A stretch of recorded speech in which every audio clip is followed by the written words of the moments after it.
हमले के बाद पाकिस्तानी रक्षा मंत्री का बड़ा बयान आया और उन्होंने कहा है कि आसिफ ख्वाजा ने कहा कि पाकिस्तान ने संघर्ष खत्म करने का संकेत दिया है। भारत अगर तनाव कम करे तो संघर्ष खत्म हो, आसिफ ख्वाजा ने कहा।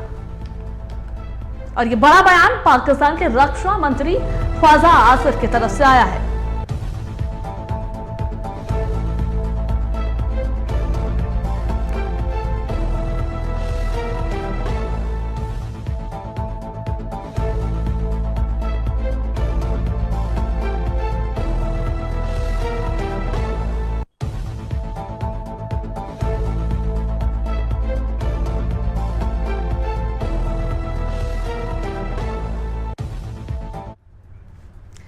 और रांची से हमारे संवाददाता चित्ररंजन जुड़ रहे हमारे साथ और आम नागरिकों का क्या कुछ रिएक्शन है ऑपरेशन सिंदूर को लेकर ये हम जानेंगे।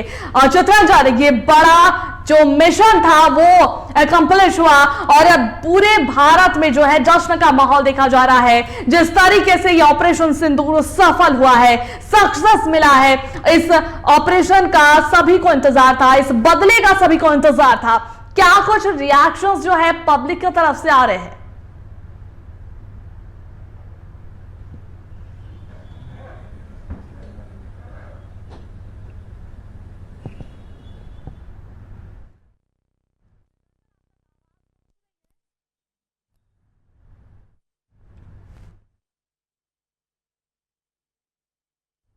तो अभी कोई तकनीकी खराबी है और फिर से हम जुड़ने की एक बार कोशिश करेंगे। तो देखिए, राफेल बना यमराज का दूत और हमले का भारत ने बदला लिया जो पहलगाम में आतंकियों द्वारा किया गया था। और इस हमले का बखूबी भारत ने बदला लिया है ऑपरेशन सिंदूर करके। पाकिस्तान में और पीओके में 80 से 90 आतंकी जो है वो ढेर कर दिए गए, सूत्रों के हवाले से यह खबर है। तो ऑपरेशन सिंदूर है भारत का जवाब।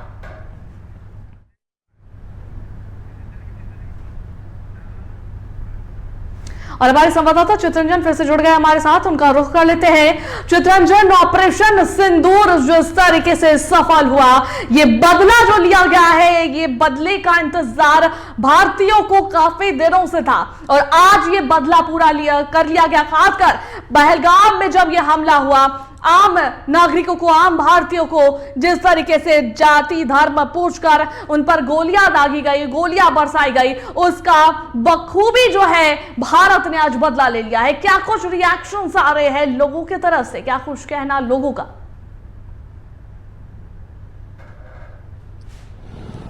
हाँ बिल्कुल, देखिए पहलगाम की घटना का 15 दिनों के बाद भारत ने जवाब दिया है। देखिए 9 ठिकानों पर 100 से ज्यादा आतंकी मारे गए हैं। 9 जो आतंकवादियों के ठिकाने थे पीओके में, उनको कल रात ध्वस्त किया गया है। उसके बाद 100 से ज्यादा आतंकी मारे जाने की खबर आ रही है। साथ ही साथ अगर बात करें, देखिए इस घटना को लेकर पूरे देश भर में काफी जो देश के जो नागरिक हैं वो काफी खुश है और केंद्र सरकार और सेना का हौसला अफजाई कर रहे हैं, उनकी कार्रवाई से काफी खुश है। देखिए अगर अपडेट की बात की जाए तो देखिए विपक्ष जहां सेना और सरकार दोनों के साथ है, क्योंकि इस घटना पहलगाम घटना के बाद जब सर्वदलीय बैठक बुलाई गई थी तब भी कांग्रेस ने स्टैंड दिया था कि केंद्र सरकार के साथ है, सेना के साथ है, सरकार जो भी कार्रवाई करती है विपक्ष सरकार के साथ है। तो देखिए आज भी जो रिएक्शंस कांग्रेस के आए हैं वो सरकार के पक्ष में आए और सेना और सरकार दोनों के साथ कांग्रेस खड़ा बता रही। वहीं देखिए क्योंकि लगातार इस पूरे मामले पर भारत के जो विदेश सचिव है, विदेश मंत्रालय है, जो सिक्योरिटी एजेंसियां हैं, लगातार अन्य देशों से भी वार्ता कर रही है। एनएसए डोभाल ने भी कई देशों के एनएसए से बातचीत की है, विदेश के सचिवों से बातचीत की है। तो लगातार भारत भी मजबूती के साथ विदेश में भी के भी प्लेटफॉर्मों में इन सारी चीजों को रख रहे हैं। प्रधानमंत्री नरेंद्र मोदी ने खुद इंग्लिश पर स्पीच दिया कि कैसे यह रिएक्शन होना ही था, क्योंकि इंग्लिश पर स्पीच देने की कई सारी वजहें थी। क्योंकि आपने अक्सर देखा होगा कि प्रधानमंत्री विदेशों में भी हिंदी पे भाषण देते, लेकिन आज ऐसा वक्त था जब एक इंटरनेशनल मैसेज देना था, विश्व को एक मैसेज देना था। इस पहलगाम पर जो रिएक्शन भारत ने दिया है उसका एक मैसेज विश्व पटल पर देना था, इसलिए इंग्लिश पर संवाद आज प्रधानमंत्री नरेंद्र मोदी ने किया। देखिए कुछ लोग हैं उनसे हम जो जानते हैं कि आखिर इस पूरे घटनाक्रम को कैसे देखते हैं। जो पहलगाम की घटना पर आज भारत ने जो रिएक्शन दिया उसको आप कैसे देखते हैं? जी, मेरा नाम मोहम्मद आरिफ है। मैं धन्यवाद देता हूं अपने सैनिकों को और कहता हूं कि हिंद के कोने हर कोने से आया है पैगाम, हिंद के कोने हर कोने से आया है पैगाम, हमारा हिंदुस्तान है प्यारा हिंदुस्तान, हमारा हिंदुस्तान है प्यारा हिंदुस्तान, हमारा हिंदुस्तान है प्यारा हिंदुस्तान। अब्दुल हमीद के तरह हम टैंक उड़ाने जाएंगे, मुझ में कितना दम है दुश्मन तुमको फिर दिखलाएंगे, तुमको फिर दिखलाएंगे। हिंद के कोने हर कोने से, हिंद के कोने हर कोने से आया है पैगाम, हमारा हिंदुस्तान है प्यारा हिंदुस्तान। नरेंद्र मोदी राहुल गांधी का भी है ऐलान, नरेंद्र मोदी राहुल गांधी का भी है ऐलान, हमारा हिंदुस्तान है प्यारा हिंदुस्तान। सरहद पे जाएंगे सीने पे गोली खाएंगे, काट के जालिम का सरियारो अपने घर लाएंगे, हम अपने घर लाएंगे और अपने वतन के खातिर देंगे मिलकर आरिफ जान, हाँ हाँ मिलकर आरिफ जान, हराना हिंदुस्तान प्यारा हिंदू मुस्लिम सिख ईसाई सबका एक नारा है, सबसे अच्छा सबसे सुंदर भारत देश हमारा है। जय हिंद।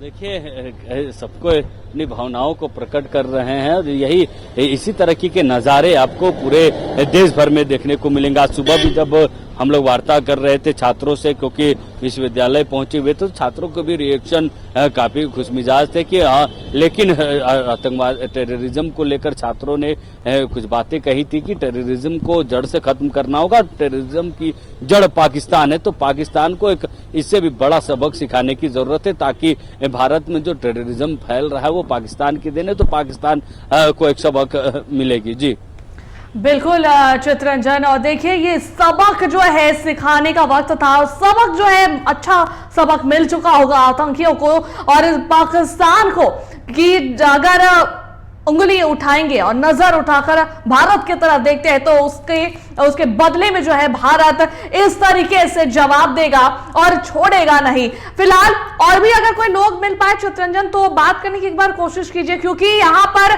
साफ तौर पर आम नागरिकों का ही बदला लिया गया है भारत की तरफ से। और आम नागरिक क्या सोचते हैं भारत सरकार भारतीय सेना की तरफ से लिए गए इस कदम को, इस मिशन को अकम्प्लिश करने में जिस तरीके से साहस दिखाया है उन्होंने, तो भारतीय नागरिकों का कितना उत्साह जो है झलक रहा है और उन लोगों का क्या कुछ कहना है भारत सरकार को लेकर और भारतीय सेना को लेकर।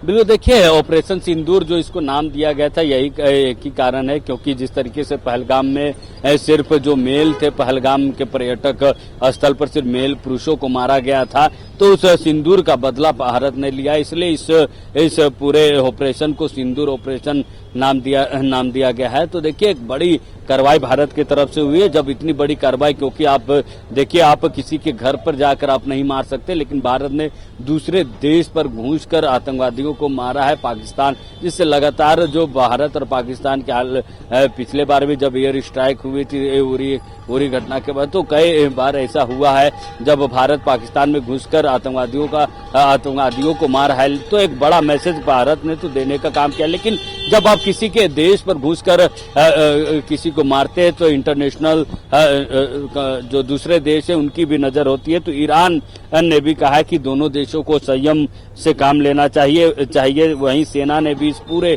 घटनाक्रम का वीडियो भी जारी किया ताकि पाकिस्तान इसको नकार ना सके, क्योंकि उरी हमले के बाद जब भारत ने एयर स्ट्राइक किया था तब भी कहा गया था कि यह इस तरीके की घटना नहीं घटी है। तो देखिए वहीं भारतीय सेना ने इस पूरा कार्रवाई का जो वीडियो है वो जारी किया है, और हमने बताया जिस तरीके के से कि एनएसए जो डोभाल है वो कई देशों के एनएसए से भी, विदेश मंत्रियों के सचिवों से भी वो लगातार बातचीत कर रहे हैं इस पूरे प्रकरण पर सबको इंटरटेन भी कर रहे हैं कि क्या वस्तु स्थिति है, कि इनको आम नागरिकों को नहीं मारा गया है, जो आतंकवादी है सिर्फ उनको टारगेट किया गया है और जो 9 ठिकाने थे उनको ध्वस्त किए गए हैं और जो आतंकवादी गतिविधियों में संलिप्त थे उनको मौत के घाट उतारा गया। उनके जो कहा जाए तो अड्डे थे उन पर यह हमला किया गया है भारतीय सेना के तरफ से। वहीं पाकिस्तान लगातार इस पर पाकिस्तान के जो बयान आ रहे हैं वो बदल के बयान आ रहे हैं क्योंकि देखिए कि उस देश में जिस तरीके से भारत ने कार्रवाई की है उसके बाद पाकिस्तान भी विश्व पटल पर अपने आप को अपनी जो छवि है वो साफ सुथरी दिखाने की कोशिश कर रही है, लेकिन पाकिस्तान की छवि सबको मालूम है कि क्या है, आतंकवादियों को किस तरीके से वो पनाह देता है अपने देश पर। यही कारण है कि लगातार जो घटनाएं घटती उसके बाद जो आतंकवादी आते हैं वो वापस पाकिस्तान ही चले जाते हैं, क्योंकि देखिए जिन इलाकों पर भारत ने एयर स्ट्राइक की वहां उन ठिकानों पर तस्करे तैयबा और कई सारे संगठनों के जो वार रूम थे वो बनाए गए थे, वहां से आतंकवादी गतिविधियां संचालित होती थी, ट्रेनिंग दी जाती थी, कसाब को भी वहीं पे बिल्कुल चित्ररंजन। और ऑपरेशन सिंदूर जो है वो है भारत का जवाब। अमित शाह ने भी ये बात कही और ये जवाब जो है मुंहतोड़ था भारत की तरफ से पाकिस्तान के लिए। बहुत बहुत धन्यवाद तमाम जानकारी देने के लिए, तमाम बातचीत करने के लिए।